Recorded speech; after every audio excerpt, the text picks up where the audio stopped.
नमस्कार जी, उत्तर प्रदेश उत्तराखंड देख रहे हैं आप। मैं हूं कुंदन जमयार। सबसे पहले बात नैनीताल से जुड़ी हुई खबर की। दरअसल यहां कुमाऊं के जंगल में लगी भीषण आग को बुझाने के लिए अब सेना की मदद ली जा रही है। सेना हेलीकॉप्टर की मदद से आग बुझाने का प्रयास कर रही है।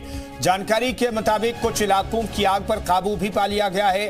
कुमाऊं कमिश्नर ने सभी डीएम को निर्देश दिए हैं कि ग्राम विकास अधिकारियों और ग्राम पंचायत अधिकारियों को यह ऑपरेशन फायर में शामिल किया जाए। इसके अलावा पीआरडी जवानों को भी आग बुझाने की ट्रेनिंग दी जाएगी। आग लगाने वाले शरारती तत्वों के खिलाफ भी तुरंत एफआईआर दर्ज करने के आदेश दिए गए हैं। तस्वीरें आपको दिखा रहे हैं किस तरीके से सेना का चॉपर जो है वो ऑपरेशन में जुटा हुआ है। चॉपर के जरिए आग बुझाने का प्रयास किया जा रहा है। फिलहाल इस सुपर एक्सक्लूसिव तस्वीरें आपको दिखा रहे हैं उत्तर प्रदेश उत्तराखंड पर। आप देख रहे हैं नैनीताल और कुमाऊं रीजन में जो आग लगी है जंगलों में, उस पर काबू पाने की कोशिश की जा रही है। और अब इस कवायद में सेना के चॉपर का भी इस्तेमाल किया जा रहा है। फायर फाइटर्स इसमें लगाए गए हैं, पीआरडी के जवानों को भी लगाया जा रहा है। स्थानीय लोगों की भागीदारी भी यहाँ पर दिखाई दे रही है। लेकिन आप देख सकते हैं आसमान में उड़ते चॉपर की तस्वीरें और आसमान में धुएं का गुबार दोनों दिखाई दे रहा है। तो फिलहाल जो जंगलों में पार्टी होती है उस पर भी कड़ी कार्रवाई करने की बात कही जा रही है। आप चॉपर को देख सकते हैं एक्शन मोड में किस तरीके से यहाँ से पानी भर करके चॉपर उन इलाकों में पहुंचता है जहां पर आग लगी हुई है और आग बुझाने का प्रयास जारी है।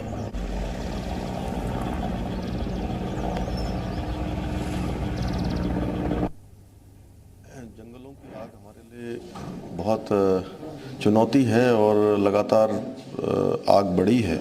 उसको लेकर हम लगातार तैयारी भी कर रहे हैं। लगातार जो ज़रूरत की चीज़ें हैं उसके लिए भी काम कर रहे हैं। सेना से भी हमने मदद मांगी है। सेना के हेलीकॉप्टर भी आज पानी डाल रहे हैं। और भी मैं भी आज हल्द्वानी में भी अभी इस पर मैं मीटिंग करने वाला हूँ। कल यहाँ देहरादून में भी करी है। हमारा हर प्रयास रहेगा कि जल्दी जल्दी इस आग पर काबू पाया जाए। हम इसके लिए काम कर रहे हैं। चंपावत में और नैनीताल में थोड़ा कंडीशन सीरियस है, जिसमें कि अभी तक की जो घटनाओं की हम बात करें तो फायर सीजन जो शुरू हुआ था 300 के आसपास घटनाएं हमारी हो चुकी हैं। और सबसे बड़ी अपील आपके माध्यम से पब्लिक से ये भी है कि कहीं पे भी कोई ऐसी घटना होती है तो उसकी सूचना तत्काल आपदा केंद्र वहां पे बता दी जाए, या फॉरेस्ट के सीधे बता दी जाए, या रेंजर को बता दी जाए। तो कुमाऊं कमिश्नर कह रहे हैं साफ तौर पर कि चंपावत में और नैनीताल में स्थिति बहुत खराब है। वहां पर 300 से ज्यादा घटनाएं फायर सीजन में हो चुकी है। गर्मियों की शुरुआत होते ही फायर सीजन की शुरुआत हो जाती है। वन विभाग इसके लिए तैयारियां करता है।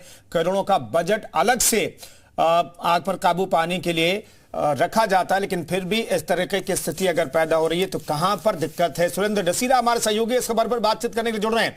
सुरेंद्र, सबसे पहली बात यह कि आग कितनी बुझाई गई है, लेकिन सबसे इंपॉर्टेंट बात यह कि हर बार हम खबरों को दिखाते हैं फायर सीजन शुरू होने से पहले कि फायर को कंट्रोल करने के लिए वन विभाग ने चाक चौबंद व्यवस्था की है, लेकिन ढाक के तीन पात वाली स्थिति हर बार देखने को मिलती है।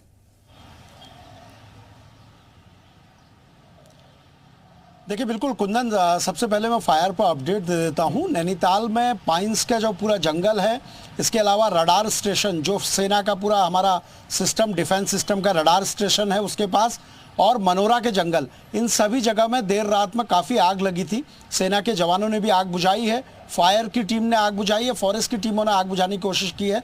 तो वहाँ तो आग पर काबू पा लिया गया। या दूसरी बात ये कहूँ कि वहाँ जितना जलना था जल चुका है। अब स्थिति कंट्रोल में है, यानी रिहायशी इलाकों की ओर या रडार स्टेशन की ओर आग फैलेगी ऐसी स्थिति फिलहाल वहाँ नहीं है। आग अभी कहाँ पर है? 12 पत्थर, जो यूनिवर्सिटी से ऊपर का क्षेत्र 12 पत्थर का है वहाँ, और मंगोली रेंज, ये इन दो जगह पर फिलहाल आग है, जहां पर फायर की टीम, एसडीआरएफ की टीम और फॉरेस्ट की टीम, ये टीमें आग बुझाने का काम कर रही हैं।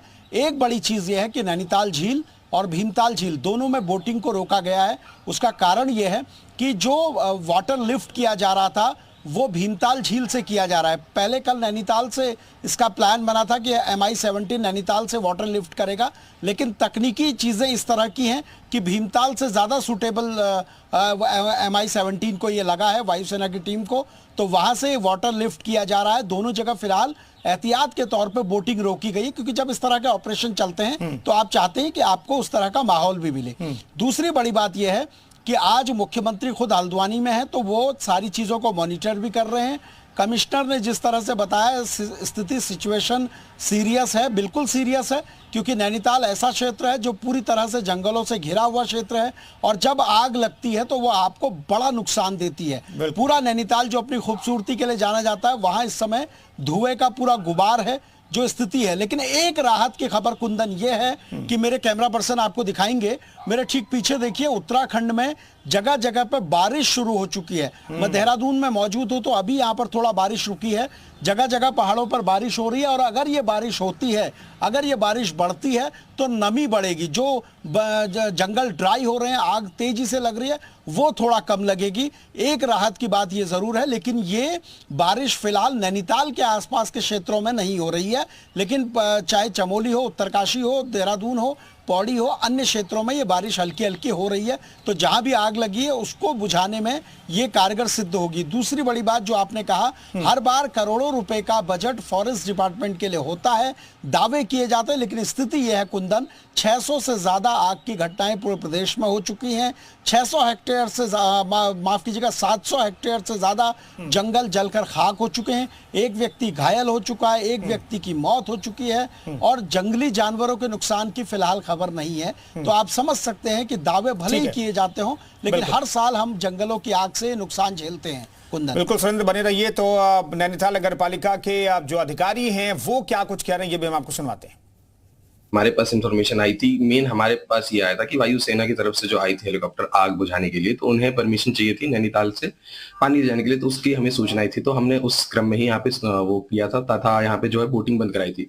किंतु ये जग जाहिर है कि नैनीताल में कई जगहों पे आग लगी है, पाइन्स के पास, एरीज के पास और हमारे लड़िया कंठा में जो एयरफोर्स स्टेशन भवाली है उसके बहुत ही निकट लगी थी। तो ये जो हेलीकॉप्टर अभी आई है, इनका सबसे प्रमुख उद्देश्य जो था वो यही था कि जो एयरफोर्स का स्टेशन है उसको सुरक्षित रखा जाए, उनके चारों तरफ जो आग पहुंच रही थी उन स्टेशन तक उसको बुझाया जाए। सुरेंद्र हमारे साथ बने हुए हैं, इस खबर पर बातचीत करेंगे। सुरेंद्र, इतनी घटनाएं क्यों हो रही है? ठीक है, फायर सीजन की शुरुआत हो गई, लेकिन घटनाओं के पीछे की वजह क्या है? क्योंकि हमने देखा कि जिला प्रशासन और वन विभाग की तरफ से साफ तौर पर कहा गया कि जंगलों में आप पार्टी नहीं करेंगे, बहुत सारी चीजों पर पाबंदी लगाई गई है, लेकिन इन आग की घटनाओं के पीछे की वजह क्या है मूल तौर पर? देखिए कुंदन, आग की घटनाओं की सबसे प्रमुख वजह है हमारी बनावट। हमारे वहाँ जो चीड़ के पेड़ों की प्रमुखता ज्यादा है। चीड़ यानी पाइन्स ट्री जिसे हम बोलते हैं। चीड़ में जो एक लिक्विड होता है जिसे लीसा कहा जाता है, वो पेट्रोल से बहुत तेजी से जलता है, यानी पेट्रोल से ज्यादा तीव्रता के साथ चीड़ का पेड़ जलता है। और दिक्कत यही होती है कि चीड़ की जो निडल्स होती हैं, पाइन निडल्स, ये सूखी हुई जब जंगलों में होती हैं तो भूलवश कई बार लोग बीड़ी सिगरेट फेंकते हैं, जिसके लिए फॉरेस्ट डिपार्टमेंट मना करता है। कई बार लोग जो आसपास के ग्रामीण होते हैं वो अच्छी घास के लालच में जंगलों में आग लगाते हैं, और कई बार फायर कंट्रोल करने के लिए भी फॉरेस्ट डिपार्टमेंट आग लगाता है। लेकिन जब ये चीजें स्थिति नियंत्रण से बाहर चले जाती हैं तो फिर वो इस तरह का विकराल रूप लेती हैं। ज्यादातर हमारे पूरे प्रदेश में चीड़ के पेड़ ज्यादा हैं और वो हर बार नुकसान का कारण बनते हैं। लेकिन फॉरेस्ट डिपार्टमेंट को बहुत सारी ऐसी चीजें करनी चाहिए जिनको उन्होंने छोड़ दिया है। कुंदन, अगर बताऊं तो अंग्रेजों के समय में पत्थरों की दीवारें होती थी पूरे फॉरेस्ट एरिया में, छोटी छोटी दीवारें बनाई जाती थी कि अगर एक क्षेत्र में आग लगे तो दूसरे क्षेत्र तक वो आग ना पहुंचे। लेकिन ये सारी चीजें कवायद पहले करने की जरूरत है। सुरेंद्र, वन विभाग पहले कोशिश करता है, बातें करता है, दावे करता है, लेकिन हर बार ऐसी घटनाएं सामने आती। बहुत बहुत धन्यवाद सुरेंद्र आपका इन खबरों पर बातचीत करने के लिए।